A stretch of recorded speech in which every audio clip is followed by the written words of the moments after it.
Hello, and welcome to another episode of Payroll Around the World. I'm your host, Louisa Rolenhagen. This audio series is your in-depth guide to exploring the intricacies of global payroll. Each episode spotlights a specific country and features interviews with ADP experts on the ground, as well as locals who share their perspectives on work and pay in their homeland. After all, payroll can't truly be global if it isn't local as well.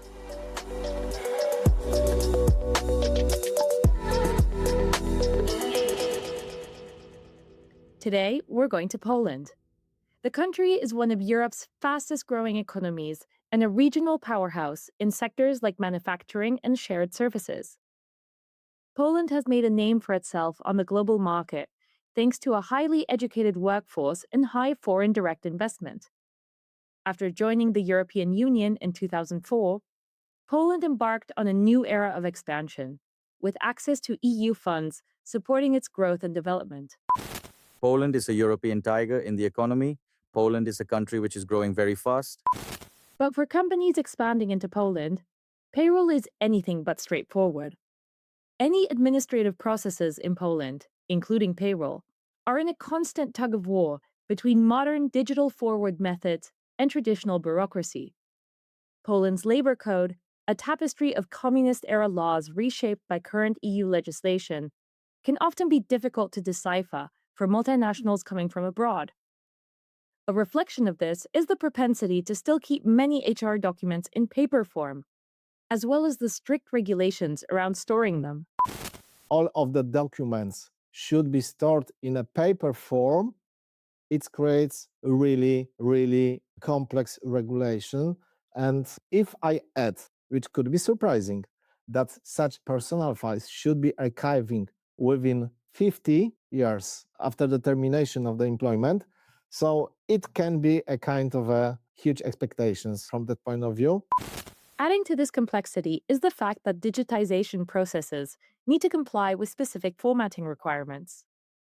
While many HR and payroll systems are fully digital in other countries, Poland still deals with hybrid models. Some files digital, some still on paper. We use a lot of paper. Still, of course, we need to use it as the court's proceedings oblige us to us. But I also have the feeling that we are using too much paper in our internal procedures, in our internal processes. And this is the thing that I need to change. To help us make sense of the Polish payroll landscape and find out what exactly multinationals need to know in order to harness the potential of this European economy, we're joined today by ADP experts Josef and Tomasz. Hi, Josef and Tomasz. Welcome. So my name is Josef Kozler. I am Senior Operational Director by ADP Poland. In this role, I am since 2019. By ADP, I am already since 2008 in different roles. And my responsibility area is payroll and HR for local and international Polish clients. My name is Tomasz Czerkes. I am compliance manager in ADP since 2007. My responsibilities are concentrating on labor law, tax law, social insurance law, and other laws connected directly with the relation between employer and employees and the proper service for our clients. Thank you so much for joining us today. I'm looking forward to exploring Poland's complexities in more detail. In order to get us started, I was wondering if you could give us an overview of Poland's current economy and labor landscape? Poland is a European tiger in the economy. Poland is a country which is growing very fast. Poland is a country where there's a lot of opportunities for companies from abroad and from the internal ones as well.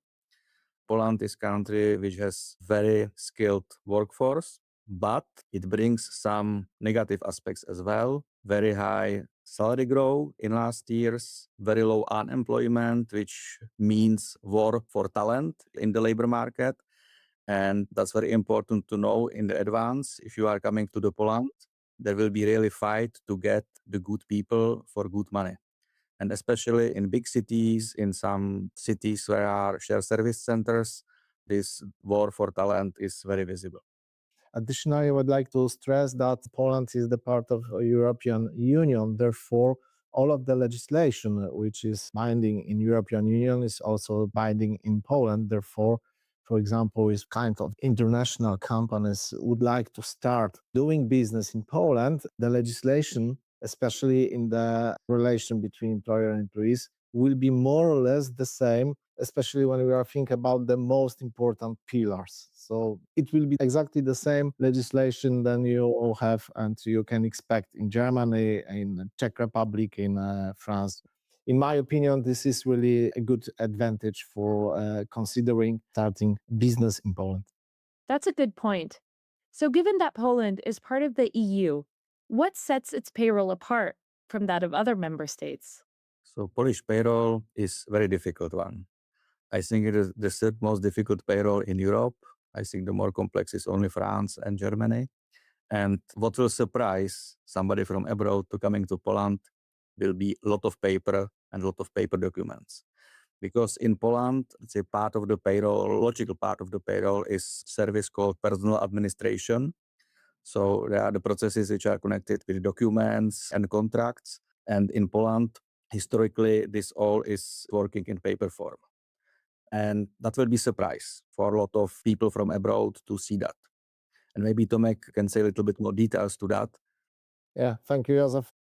Firstly, our payroll calculations are really complex with a lot of rules, and such rules are changeable in the time. And the most important things when we are thinking about payroll calculation is retro calculation. So we have a lot of situation then we need to calculate again payroll in the past. And this part of the payroll is really complex with very complex rules, not predictable, and obtaining some obstacles.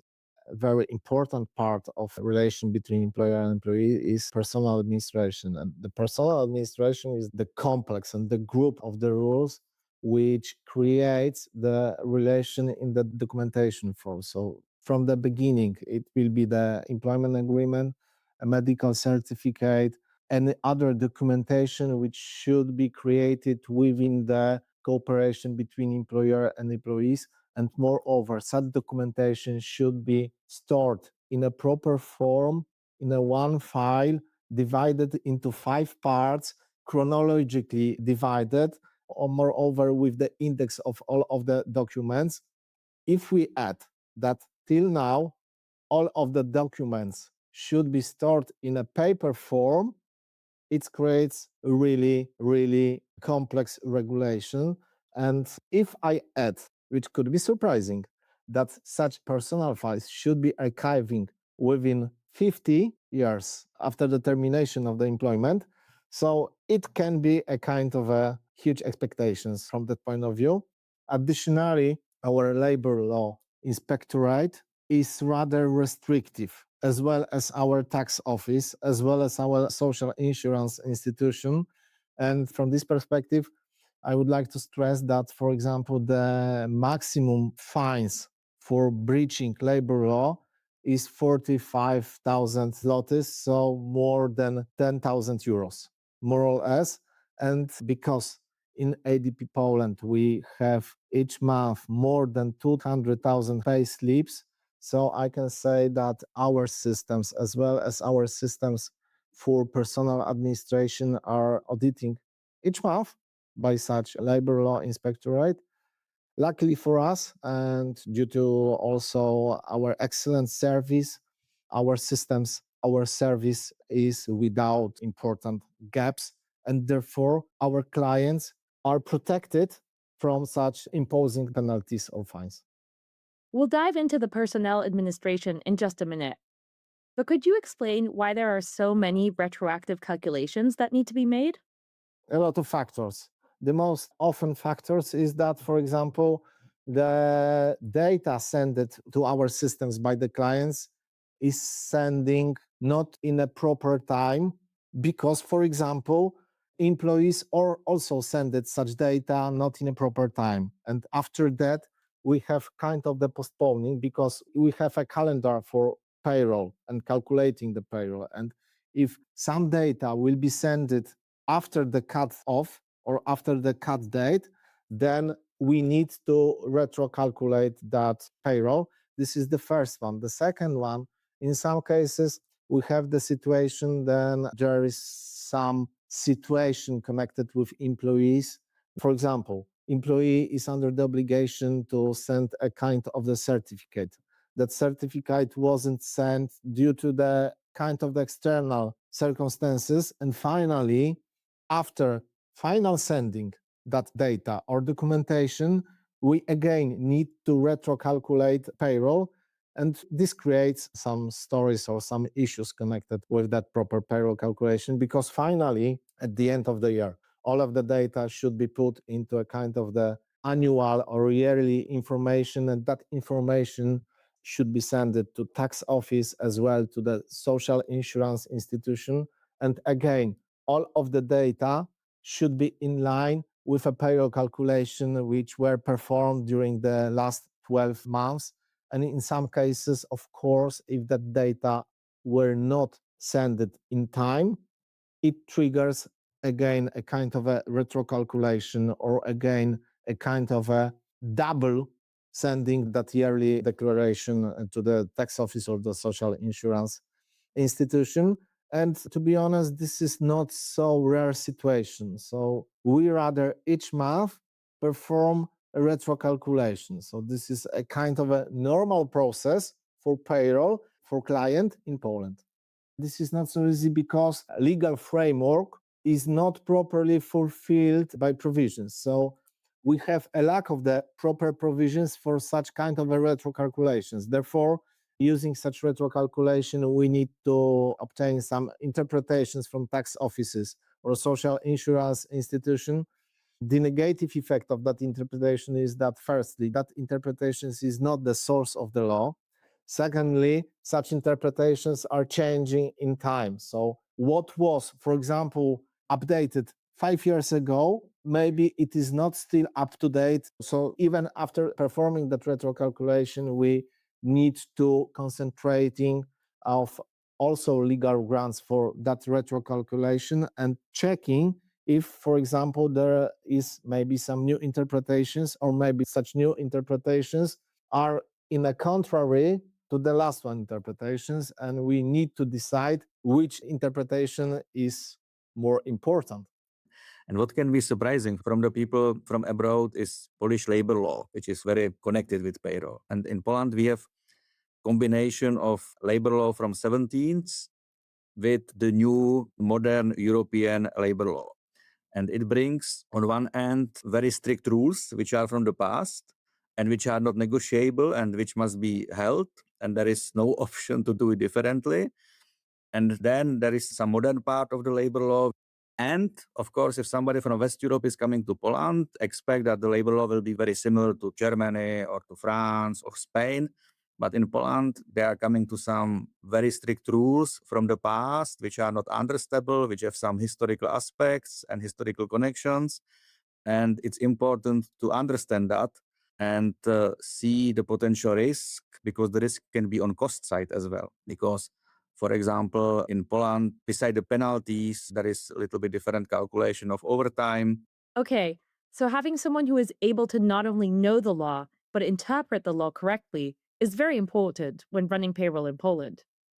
So, what would your advice be to a multinational company who has to manage payroll processes in Poland? So my advice would be, if they want to run payroll in-house internally, they should have a good partner which is able to, let's say, to submit them the interpretation of the labor law or the changes in labor law, because on their own they will be not able. Or the better option is to outsource the payroll to external provider, which has very good connection to all this institution and is able to get in proper way the proper interpretation and bring some guarantee that the interpretation is correct and take the risk. Poland is in this very difficult and little bit like a jungle, I would say.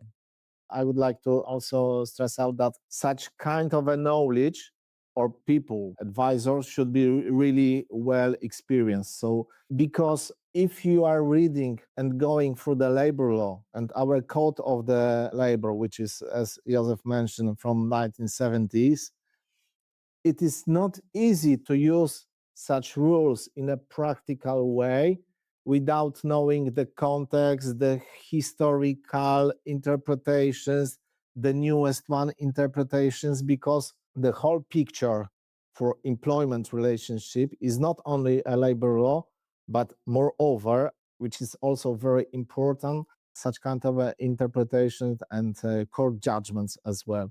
The best example of that, in my opinion, is time and attendance calculations. So this is really crazy how many interpretations and how such interpretations are not in line each other, and calculation of time and attendance is really differ from a calculation in a different country, despite even the fact that all of the rules are really in line with European Union legislation. So when we are thinking about the first pillar, so the first pillar is exactly the same as in the European Union. So we have the same provisions and so on and so on. But if we are going further, for example, we have a strict period for time and attendance calculation, and it is really shorter than 12 months. And it couldn't be automatically balanced if you have some over hours, and in the next month, maybe you are free from the work. It is not so easy, and it doesn't work in exactly such manner. And therefore, of course, I can describe in a few next hours, and probably I didn't fulfill all of the topics connected with time and attendance. I would like only to stress out a kind of the example how many important things should be considered into account if you are thinking about performing payroll or start your business in Poland. Therefore, in my opinion, the first important fact is experience. Absolutely. It sounds like this is a country where insider knowledge is really crucial. Let's talk a bit about employer obligations around Social Security and tax contributions. What can you tell me about those? We have a separate calculation for social insurance contribution and separate calculation for tax contribution. But finally, both of that calculation will be in the same line and creates a net income, despite the fact that at the beginning they are calculated completely separately when we are thinking about tax obligations. When we are thinking about social insurance contribution, we have many contributions: pension contributions, disability contribution, accident contribution, sickness contribution, healthy contributions, and some contribution for labor fund and so on. But more or less, the general level of such contribution is 30% from gross income of employees. This is the main important rules when we are thinking about the calculation. Of course, we have a lot of items, especially clients items, a lot of bonuses, and each bonus could be calculated in a different way when we are thinking about tax and social insurance. This is the very important. Additionally, I would like to stress that we have a lot of exemptions from social insurance contributions as well as tax contributions.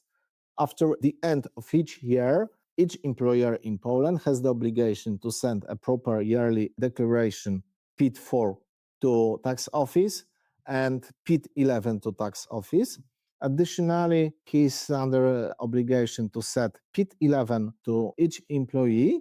And of course, on that picture, we still need to think about a kind of a retro calculation, because retro calculation is unstoppable process with a payroll. So if we have payroll, for 100% sure, you will have also retro calculation. I just want to interject briefly to explain that PIT stands for personal income tax. Please continue. And maybe small remark to the contributions, our social security contributions and so on. So the good message is that these contributions in Poland are low in comparison to other countries.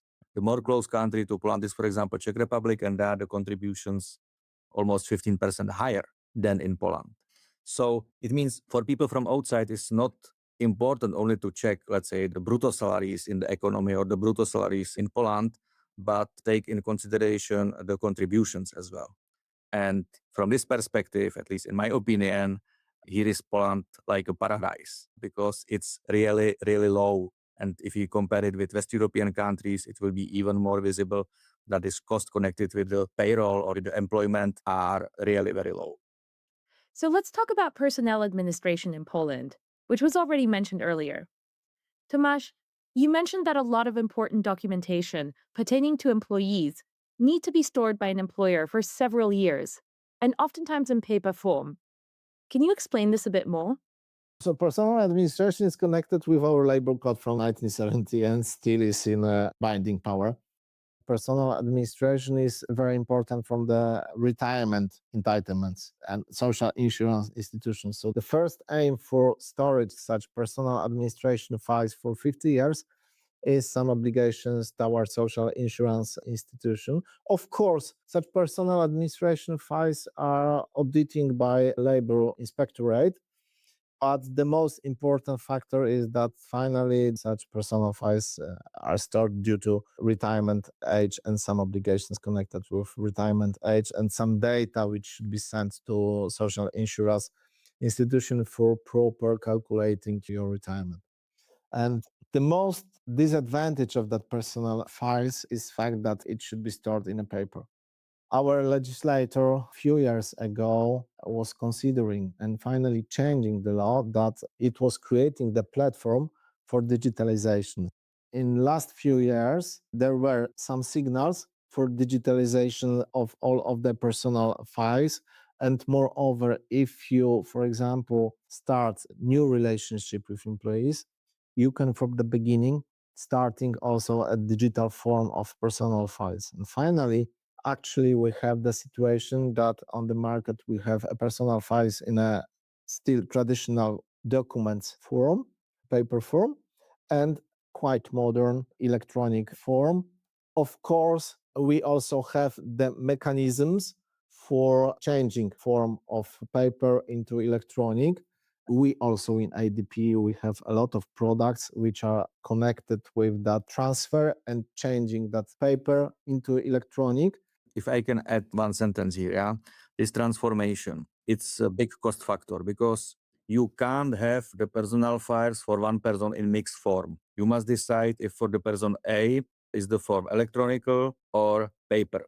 And you can imagine if you have person which has employment with you 20 years, you have hundreds of documents and you must scan and digitalize all this document and index. And this index, which is given by Polish law, I think it is at least 12 fields what you must put to each document.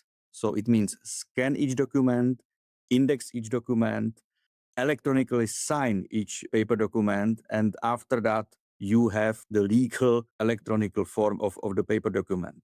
And it is big financial invest because if some company will decide, okay, from now, I would like to have all my historical paper documents in digital form, and I won't be fully digital. Firstly, the company must invest to this scanning and indexation. And it's some kind of barrier, especially for the companies which has a long history in Polish market to do that. Because here we are simply discussing about 100,000 or millions of zloty for this step. And of course, as Tomek said, ADP has a solution for that because we are experts. We know what is important for the clients and what are the important steps of this digitalization. We try make it as easy as possible, as cheap as possible, but with full transparency, it's a big invest. So companies can't mix formats within a single employee file. You either commit to paper or digitize everything. Scanning, indexing, and archiving every single document with metadata fields defined by law. In this series, we also speak to local employees from all walks of life to get a better understanding of their perspective when it comes to payroll and HR matters. We wanted to know how this effort to digitize personnel files plays out in real life. So we spoke with Jarek, an office manager at a law firm in Warsaw, who's leading the firm's transition to a more digital system. My name is Jarek. I am an officer manager in Polish law firm. We are typical litigation firm. So in Poland, especially due to the law, we are using a lot of paper.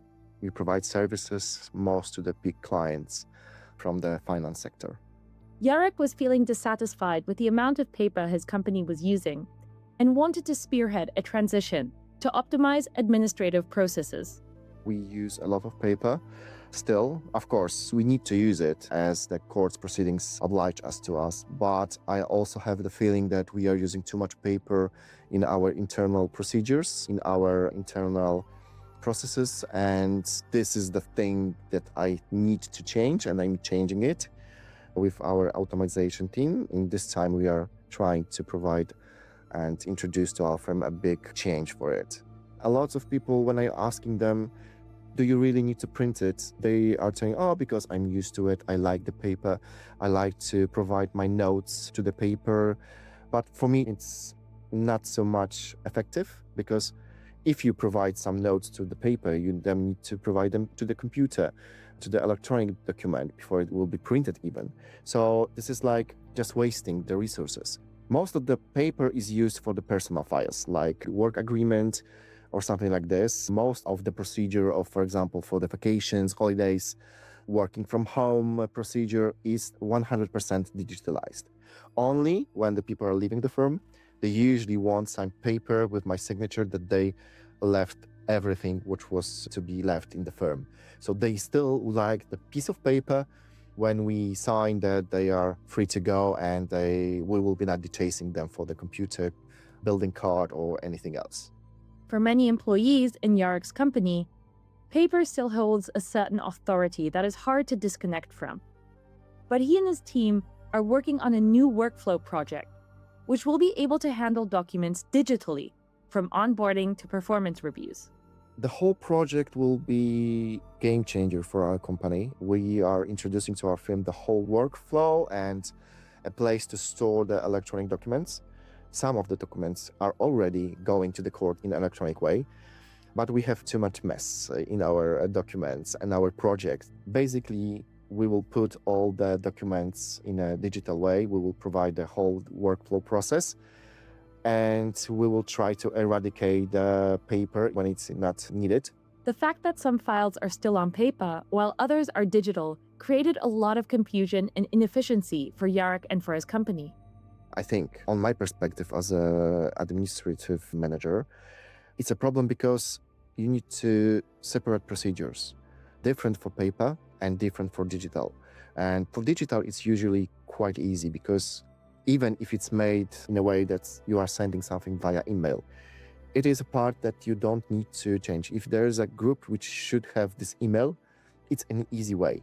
In paper, it's always a problem, because in our case, we receive a lot of mail from the courts, from whole Poland. So those little documents, which are already digitalized, the whole procedure is digitalized, they are always a problem for the whole procedure, because there is a totally different way for the court proceedings and, for example, for our employees' documents, for example. So we are trying to manage, but it's always something. One issue is that paper documents can end up with the wrong person, thereby delaying tasks. Getting the document to the right person, even if it was initially sent incorrectly, is much easier if it's digital and can just be attached to an email. Yarek's project aims to correct these inefficiencies. That's why we are trying to also provide the whole digital workflow for our firm. So there will be tasks which will be going to the accurate people, even though there will be some mistake, because we are just people in the end. So there will be easier way to, hey, this is not mine, I sent it already. For Yarek, the move from paper to digital is only a matter of time. But it was only after the COVID-19 pandemic that mindsets truly shifted in Poland, and elsewhere, it must be said. I think after the pandemics, a lot of people in Poland changed their view regarding, generally in governments, in firms, in business, that a lot of things might be paperless. And it was a switch, I think, because before the pandemic, we always thought that the paper is the paper. And even I remember the situations when I always asked for the hard copy of some document, because I always thought that if I have a paper, I have the guarantee that, for example, the agreement is valid, I can also reach for the paper. Nowadays, I do not. And I think I'm not the only one. A lot of people are thinking like this. Even the government's agencies start to change this. I wanted to know how ADP is helping clients tackle the paper to digital journey, so I went back to Tomasz and Josef to find out more. in a lot of cases, for example, our clients in cooperation with us decides that firstly, they are starting with a new employees in a digitalization forum from the beginning. So from the beginning, they are starting in a digitalized personal files. And within next months, they will start with scanning and performing documents into electronic form for all of other employees. From our experiences, this is really reasonable solution because clients therefore has a proper platform and has a proper knowledge, and finally he or she will be more familiar with such kind of a digital solution, and after that the barrier of entrance for digitalization of historical documents is really limited and lower. And what's important here, if they will start in 1 year with the new employees to be fully digital, and maybe in next 3 years they decide to digitalize the old one. So during these 3 years, maybe 20 or 30% of their population is changing because the natural turnover, and they have not to digitalize from the paper 100%, but only 70 or 60% of the original volumes. I see. So as employees retire or move on, the volume of files that needs to be digitized decreases because new employees automatically receive digital files. That makes sense.